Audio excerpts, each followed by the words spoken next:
មានកម្មប្រចាំពីអតីតមកបានជាទុំសោ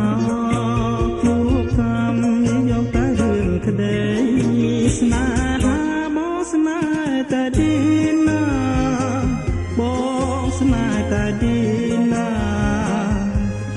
នៅពេលរងបានឃើញដួងនេត្រាខ្លោចសារីញ៉េ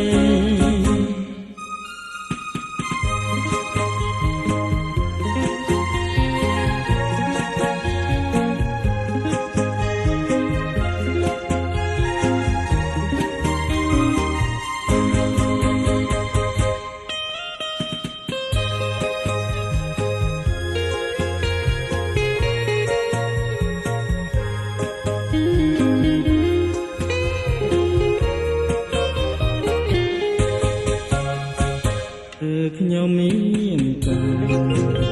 មានកម្មប្រចាំពីអតីតមកបានជាទុំសោ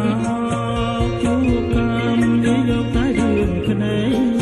ស្នេហាបងស្នេហ៍តែទីណាបងស្នេហ៍តែទីណានៅពេលរងបានឃើញ